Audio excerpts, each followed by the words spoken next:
నిన్న మా మిత్ర దేశాలు అని చెప్పి ఒక 5 దేశాల పేర్లు ఇరాన్ ప్రకటించింది. అందులో భారత్ కూడా ఉంది. అయితే ఇప్పుడు ప్రపంచంలో ఇరాన్కి నిజంగా భారత్ నిజమైన మిత్రుడేనా అనే చర్చ నడుస్తుంది. ముఖ్యంగా యూరోప్లో కూడా నడుస్తుంది ఈ చర్చ. ఎందుకు నడుస్తుందంటే ఇజ్రాయెల్కి అసలైనటువంటి స్నేహితుడు భారత్ కదా. అంటే రష్యాకి భారత్కి ఏ విధమైనటువంటి స్నేహపూర్వకమైనటువంటి సంబంధాలు ఉన్నాయో, ఏ విధమైనటువంటి మిత్ర సంబంధాలు ఉన్నాయో, అలాగే భారత్కి ఇజ్రాయెల్కి కూడా అలాంటి సంబంధాలే ఉన్నాయి కదా. నేరుగా మా మిత్రుడు అని చెప్తోంది కదా భారతదేశం ఇజ్రాయెల్ని. మరి ఇరాన్కి అత్యంత బద్ధశత్రువైనటువంటి ఇజ్రాయెల్కి మిత్రుడైనప్పుడు ఇరాన్ ఏ విధంగా మిత్రదేశంగా ప్రకటించింది అన్నది ప్రపంచ దేశాలు దలపీక్కుంటున్నాయి. చైనా, రష్యాలు ఈ రెండు నిజమైనటువంటి మిత్ర దేశాలు ఇరాన్కి, అందులో డౌటే లేదు. ఎందుకంటే ఎప్పుడూ కూడా ఇరాన్కి నేరుగా నిలబడింది, అంటే అడ్డంగా నిలబడిపోతుంది. ఎవరైనా వచ్చారు అంటే అది ఇజ్రాయెల్ కావచ్చు, అమెరికా కావచ్చు, ఎవరైనా దాని మీద దాడి చేయడానికి వస్తే ప్రత్యక్షంగా నిలబడిపోయేటటువంటి దేశం రష్యా. అలాగే పరోక్షంగా అందరికీ తెలిసే విధంగా మద్దతు ఇచ్చేటటువంటి దేశం చైనా.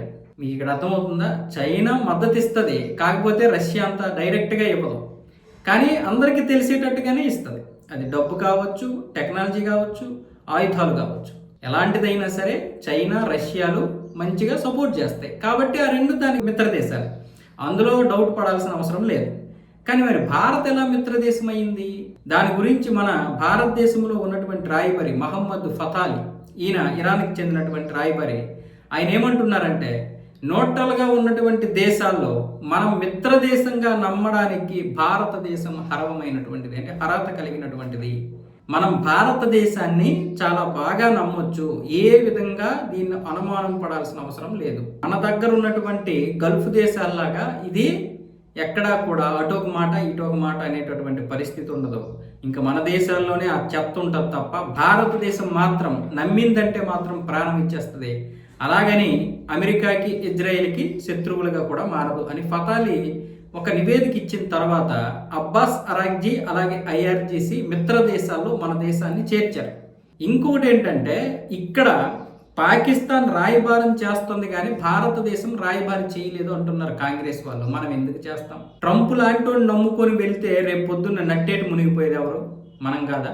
ఇప్పుడు రాయబారి చేయడానికి పెద్ద చిత్రమేం కాదు. జయశంకర్ గారు నిన్న ఒక మాట అన్నారు, మనదేమి దళారీ దేశం కాదు, మనమేం దళారులం కాదు ఈ రాయబారులు చేయడానికి. ఏ దేశమైనా చేసుకొని మాకేంటి సంబంధం లేదు.